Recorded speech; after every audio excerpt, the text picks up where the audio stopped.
new view, I will speak about generosity between Jahiliya and Islam.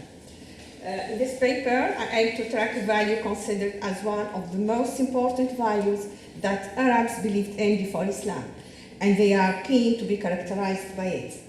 We mean generosity, this value which has a variety of reasons and dimensions that we will try to explain. I want to point out, on the other hand, that Islam maintains the valorization of this value and the respect of the generous in order to improve the continuity of the values between Jahiliya and Islam, even the reasons are different. The need for an investigation of the concept of generosity in Jahiliya and Islam arises from the desire to clarify the historical genesis of concepts among the Arabs and to confirm the spirit of communication between the pre-Islamic era and Islam. I will answer to these questions. What is the status of values for the Arab before Islam? What are the roots of the concept of generosity before Islam, and how did Islam interact with the concept of generosity? The importance of the values among Arabs before Islam. It was common in many works which meant to study the Arab value system in Jahiliya era that it was characterized by ignorance, injustice, bloodshed, incident assault, infanticide of girls, and other vices. Many scholars wishing to uphold Islam and pay tribute to the values of fraternity, justice, and tolerance have contributed to distorting the image of the Jahilian age in a corresponding relationship between it and Islam. In fact, this study aims to nullify this view and emphasize that the period prior to Islam was not so violent and brutal, but was characterized by a number of moral values, high-level virtues, which concerns all aspects of life and which completes of them after Islam, because the new religion did neither eliminate nor reject the world system, but, in fact, appreciated traditions and Jahilian customs, such as generosity, courage, honor, support of the oppressed, respect of the individuals, and other good qualities that are keen to guide the individual and the community to the right path of truth and good. Those values had a comprehensive human dimension and were not associated with a particular religion or time. Perhaps that age was nominated as Jahiliyan, the pre-Islamic era, mostly described as the age of ignorance because of anger, quick temper, and hostility, which pushed people to commit extremely dangerous acts, which in turn lead to violence and needless wars in desire for revenge. However, our history has honored several names of famous scholars and leaders who were known for their tolerance, courage, generosity, and wisdom. Thus, we conclude that the word of ignorance is a religious political nomination that means religion ignorance, but not ignorance against science. It should also be noted that some scholars link between the specificities of the Peninsula Arab environment and the temperament of its people. We know that the dry deserts, arid, and harsh nature had a great impact on people at that time. However, it's not truly justified to take a negative attitude towards the Jahilian people. In fact, that environment gave birth to men who were the top of humanity, shaped with the serenity of mind, the purity, and the good manners. They were the people of statement, self-eloquence, and literacy that made the Holy Prophet challenge them with the Quran. And he best thought of many of their values and their customs, and gave them an Islamic character.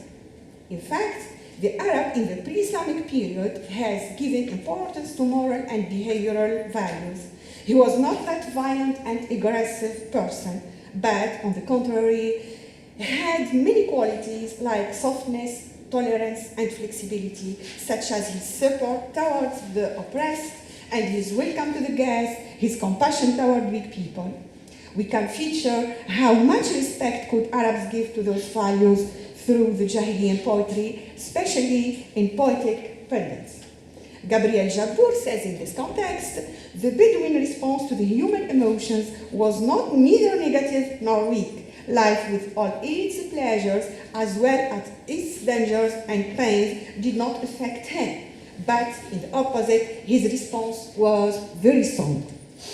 The individual at that time was distinguished by an automatic innate readiness to conflict with nature without fear. And one of the most important reasons why they were courageous was their certainty that it was inevitable to avoid bitterness and risks so that they can achieve glory for the man, al-Fatah, as long as he is alive, for the good reputation after his death. We speak here about husn al-dhikr.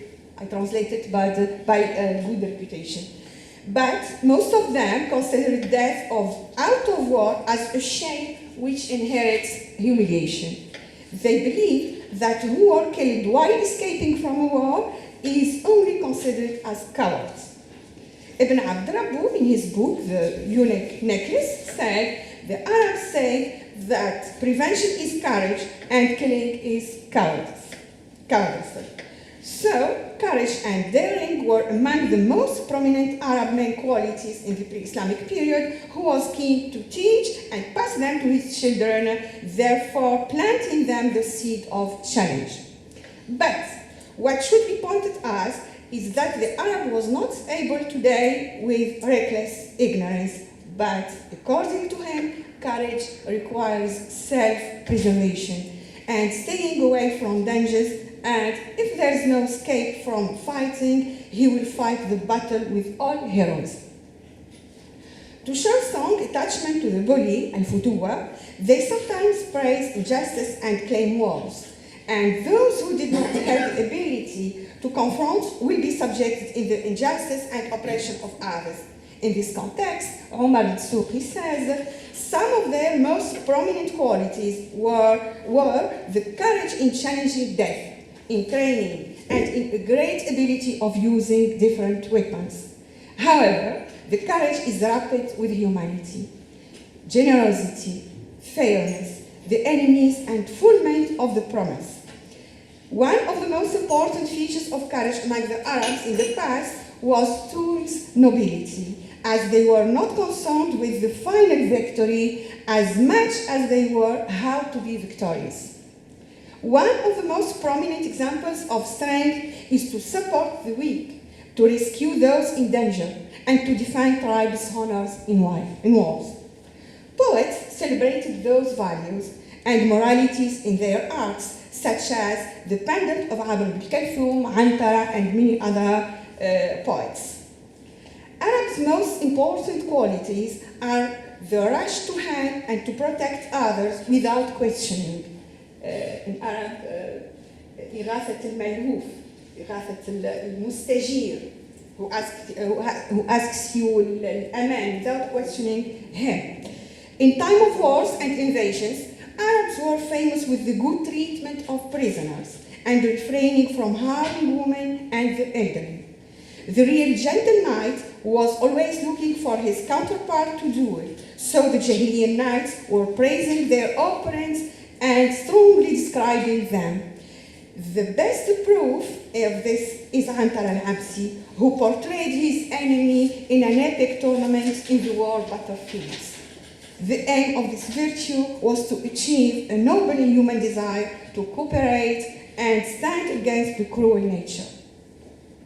One of the pillars of courage and honesty that prevailed in the Jahilian era, which was considered the base canon to the system of values, was the revenge, al-akhd bil-thar.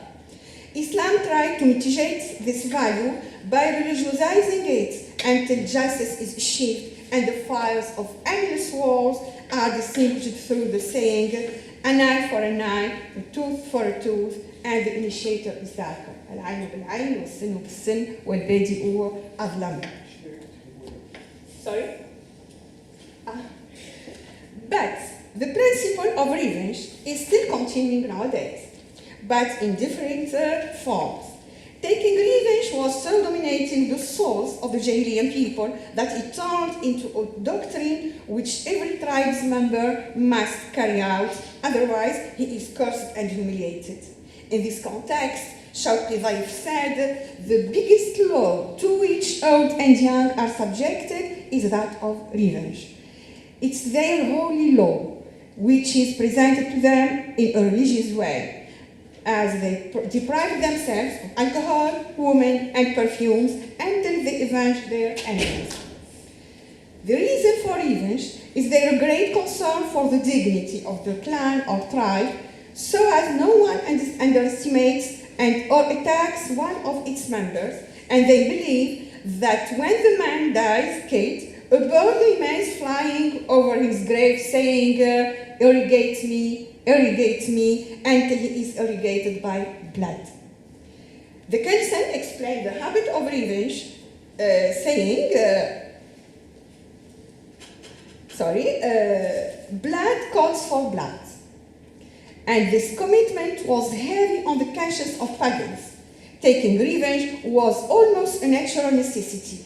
Not achieved, the avenger would be frustrated from sleeping, food, and health. It's an incurable disease, and it's believed that the soul of the slain appears above his grave in a form of an echo screaming, irrigate me, until his revenge is taken. So, taking revenge was the first reason behind conflict, which led to a major vicious circle of endless wars. One of the values that characterized the Arab, we can mention fulfilling promises, وفاء بالوعد, with no hesitation, whether with the living or the dead, with friends or enemies. So everyone is required to be committed to his word and never violate it. Fulfilling promises is a sign of humanity and courage. So it's considered that breaking vows causes humiliation and isolation. They distort his image and people escape from him. The Arab who is unable to keep to his promise will consequently be avoided, if not despised, by his own and other tribes. The value of fulfilling the covenant is as important as the value of chastity, jealousy, and pride. Poets and wizards of Jahiliya called their people for chastity and good words and actions, controlling whims, guiding them to virtues by fighting the evils in them. Ubayd ibn al-Abras says in this sense, I swore I will purify myself and be generous with those who are in need. We find that Trump poet, whose body is suffering from lack of food, can overcome his hunger and never asks people for charity, thanks to the chastity in him. He prefers to blow up the soil of the earth rather than be saved by a cat, because he is chaste and rises above everything. He would walk while singing proudly, I dare hiding my starving even by eating the dry soil. I am sorry for the earth's soul. What matter is that no one can see me starving. This is another poet named Abu Kharasha, known with his honor and pride, and was always struggling to end hunger and never ask food from me person. He said, and I'm going to hide my starving until it goes away without defiling neither my clothes, neither my honor. The chastity of the soul then inherits forgiveness, kindness, and softness. And even if someone asks for charity, he should not feel miserable and down or humble in front of others. In the same vein, Antara tells us about his unique qualities, specifically those of dignity, pride, and self-esteem. He declared that in the battles he fought for glory and heroism and not for money.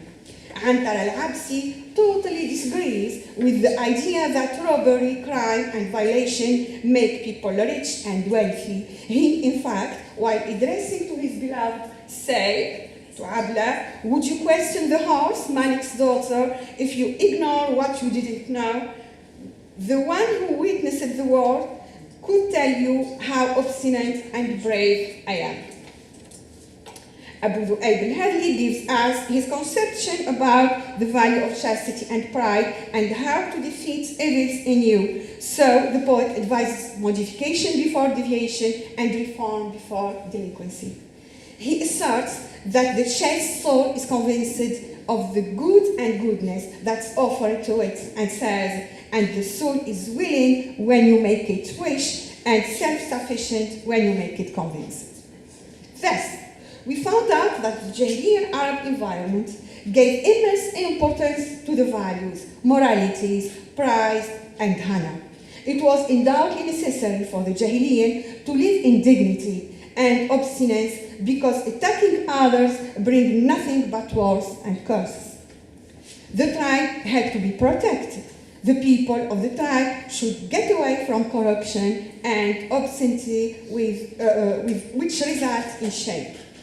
Here I have an example from Qais. I will not say it. So it's worth mentioning in this context the values that prevailed before Islam, mostly those virtues of good neighborhood, husn al-jiwar, care of the neighbor, and charity.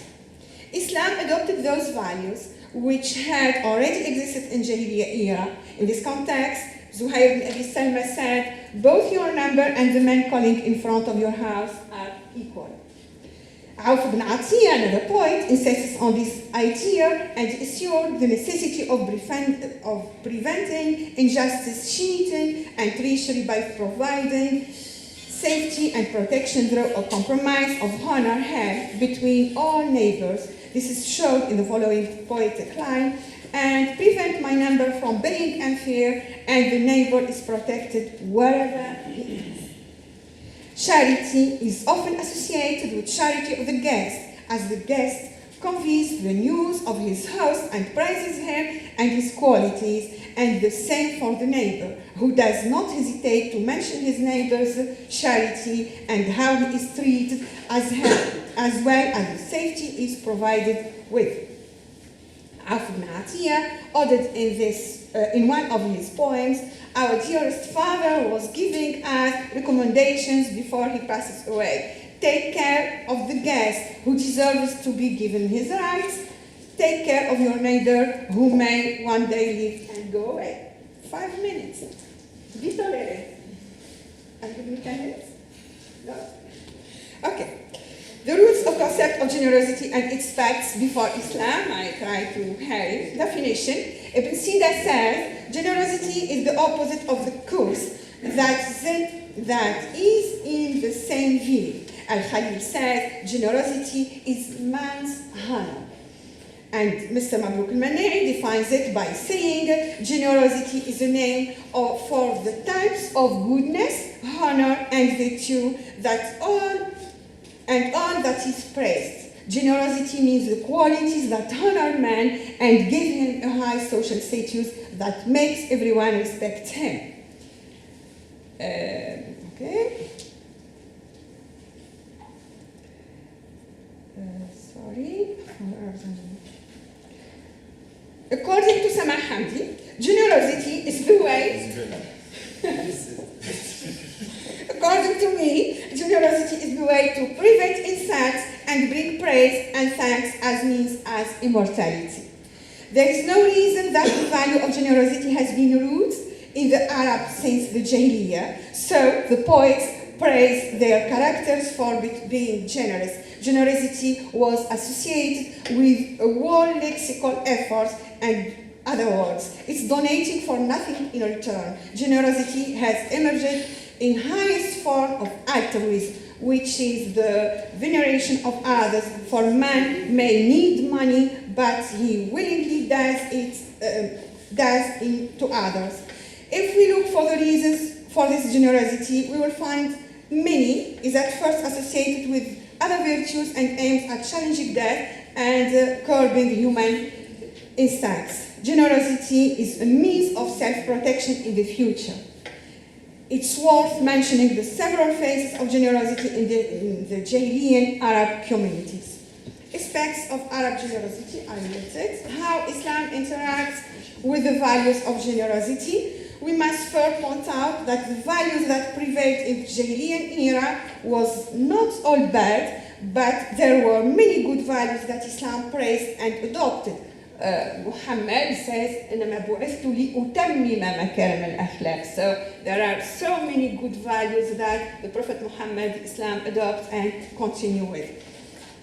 Among these values are kindness, good neighborhood, keeping promise, and generosity. This latter is one of the ancient values that the Arabs has inherited since ancient time.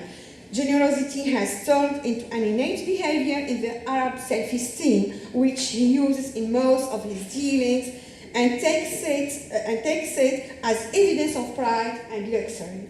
It's a way to achieve glory because of that sense of altruism and high importance. The various Arabic references in books and literature states that courage and generosity were the two most important values that the Arabs were passionate with in Jahiliya.